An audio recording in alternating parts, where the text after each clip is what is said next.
महाराष्ट्र के अंदर कल क्या होगा, कल रिजल्ट का दिन है।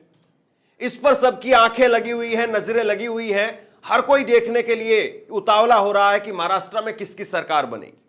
लेकिन इस बीच में एक बड़ी खबर और एक बड़ा दावा, महाराष्ट्र के अंदर 10 लाख वोट बढ़ गए। यह दावा किया जा रहा है और यह दावा क्यों है, कैसे है, इसकी सच्चाई क्या है, इसके तह में जाने की कोशिश करेंगे। न्यूज चैनलों पर बात हो रही है कि 1995 से लेकर के और आज तक पहली बार ऐसा हुआ है 30 साल के अंदर कि महाराष्ट्र में इतना ज्यादा मतदान हुआ है। लेकिन कोई इस पर बात नहीं कर रहा है कि ईवीएम मशीन के अंदर जो वोट डले उनकी गिनती बताई गई चुनाव आयोग की तरफ से 20 तारीख को, यानी वोटिंग के दिन, जिस दिन वोट डाले जा रहे थे, शाम 5 बजे कुछ थी। उसके बाद में उसी रात 11 बजे वो गिनती कुछ और बताई गई और उसके बाद में अगले दिन 21 तारीख को वो गिनती कुछ और बताई गई और इस बीच में 10 लाख वोट जो है बढ़ गए। अब ये गणित क्या है, जरा गौर से देखिए आप। मैं कोशिश करूंगा कि आपको आसान भाषा में समझा पाऊं। सबसे पहले आपकी स्क्रीन पर कुछ आंकड़े हैं और ये आंकड़े जो है वो 20 तारीख को, 20 नवंबर को शाम 5 बजे के हैं। मतदान हुआ 58.22% और महाराष्ट्र के अंदर 9 करोड़ 70 लाख वोटर हैं, कुल 288 सीट है। यानी इस हिसाब से देखें तो मतदान हुआ 5 करोड़ 64 लाख 73,400 लोग। इतने लोगों ने जो है वोट डाला। 58% के हिसाब से 5 करोड़ 64 लाख 73,400 लोगों ने वोट डाला 58% मतदान के हिसाब से। अब यही जो है वो शाम 5 बजे जो 58% वोटिंग दिख रही थी, उसको उसी रात 11:45 पर कर दिया गया 65.02%, यानी 6.8%, यानी करीब करीब 7% की बढ़ोतरी इसमें हो गई। अब अगर इसके हिसाब से देखें तो वही कुल वोटर 9 करोड़ 70 लाख, कुल सीटें 288 हैं। इस हिसाब से अगर देखें तो 6 करोड़ 30,69,400 लोगों ने वोट डाला। चलिए मान लीजिए इस बात को, इस आंकड़े को भी आप साइड में रख लीजिए कि 5 बजे जब वोटिंग हो रही थी तो उसके बाद में भी कुछ सीटों पर, कुछ जगह पर जो है वो लोग स्कूलों के अंदर होते हैं, तो उसके बाद में कुछ आंकड़े आने में देर हो सकती है। तो जो 7% का जो गैप है वो समझ में आता है कि 7% जो बढ़ोतरी हो सकती है, एक नॉर्मल बात लगती है। लेकिन इसके बाद में अगली चीज जो है वो आपके लिए सरप्राइजिंग होगी।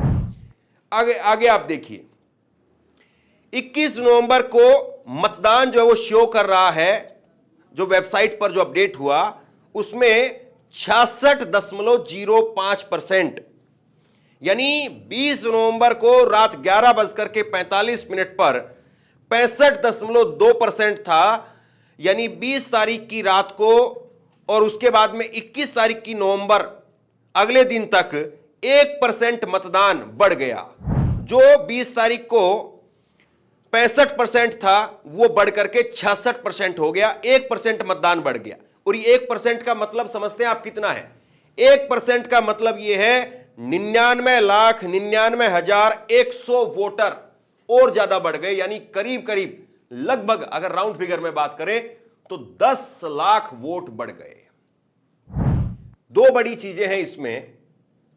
पहली बात तो यह है कि 5 बजे जो आंकड़ा आता है, सबको पता है वो आधा अधूरा आंकड़ा होता है।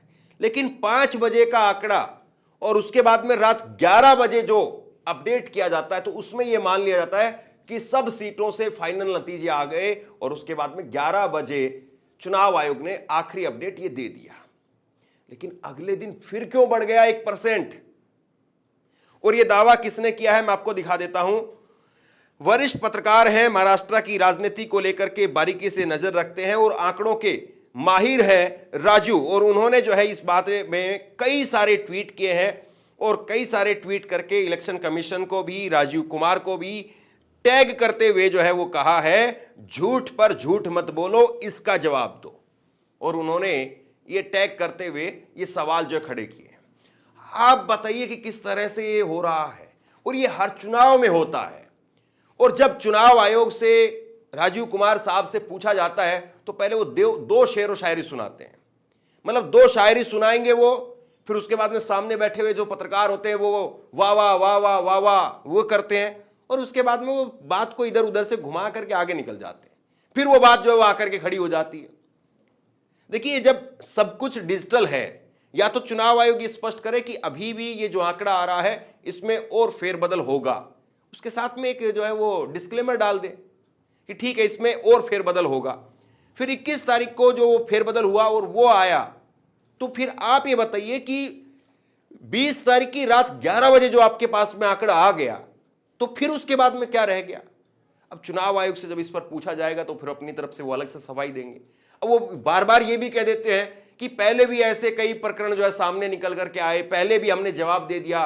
ये जानबूझ करके लोग जो है ट्विस्ट करने की कोशिश करते हैं। देखिए, चुनाव आयोग इस देश में एक ही है और चुनाव होते हैं अलग अलग। अब ऐसा तो नहीं है ना कि आज मैं कोई खबर बना रहा हूं तो उसके लिए मैंने आज एक बार कोई रिसर्च कर ली, कोई पढ़ाई कर ली, मैं कह दूं अगली खबर तो मैं ऐसे ही बना दूंगा। हर खबर के लिए अपनी अलग पढ़ाई होती है, हर खबर का अपना जो है एक अलग सब्जेक्ट होता है। वैसे ही हर चुनाव अलग होता है, हर चुनाव में उठने वाले सवाल अलग होते हैं, लेकिन चुनाव आयोग पता नहीं क्यों नाराज हो जाता है। अब जरा मैं आपको कुछ आंकड़े और दिखाता हूं। ये 1995 के बाद 29 साल के बाद पहली बार ऐसा चुनाव हुआ है जिसमें मतदान प्रतिशत बढ़ गया है। देखिए, कुछ स्पेसिफिक आंकड़े आपकी स्क्रीन पर हैं। 1995 के बाद में 29 साल के बाद सबसे ज्यादा मतदान इस बार हुआ है। इसमें भी और बड़ी हैरानी की बात यह है, 288 कुल सीटें हैं और उसमें से 268 सीटों पर मतदान के अंदर बढ़ोतरी हुई है। 11 सीटें ऐसी हैं जिसमें 10% से ज्यादा मतदान हुआ है। 102 सीटों पर 5% से ज्यादा मतदान हुआ है। ठाणे की 11 में से 8 सीटों पर 6% से ज्यादा मतदान हुआ है। 45 सीट ऐसी हैं जिनमें मतदान प्रतिशत घट गया और इसमें 17 सीट मराठवाड़ा की है। ग्रामीण इलाकों में 15% से अधिक मतदान हुआ है इस बार। ग्रामीण महाराष्ट्र के अंदर 70% मतदान हुआ, जबकि शहरी क्षेत्र में 55% मतदान हुआ। और उसके बाद में एक और बड़ा सरप्राइजिंग है, ठाणे की डोंबिवली सीट पर इस बार 15% मतदान बढ़ गया। मतलब पिछली बार जो है 40% के करीब मतदान हुआ था वहां पर, और इस बार करीब 56% के आसपास मतदान हुआ है। तो सोचिए कि इस बार जो ये मतदान बढ़ा है, ये आधिकारिक आंकड़े हैं जो चुनाव आयोग की तरफ से दिए गए। उससे पहले जो आंकड़े थे उन पर सवाल उठाते हुए जो है वो लोग पूछ रहे हैं कि ये क्यों बढ़ रहा है। ये जो बताए, ये मैंने आधिकारिक आंकड़े बताए आपको। तो आप बताइए कि ये जो मतदान में पैटर्न जो बढ़ा है, इसके पीछे वजह क्या है? सबसे बड़ी बात यह है, चुनाव आयोग पर हाल के समय में जिस तरीके से लोगों का विश्वास डगमगाने लगा है, ऐसे में जो ये आंकड़े निकल करके सामने आते हैं, भले ही इनके पीछे जो है किसी की मनसा खराब ना हो, किसी ने भले ही धांधली ना की हो, लेकिन चुनाव आयोग उसको अपनी विश्वसनीयता को लेकर के सोचना चाहिए।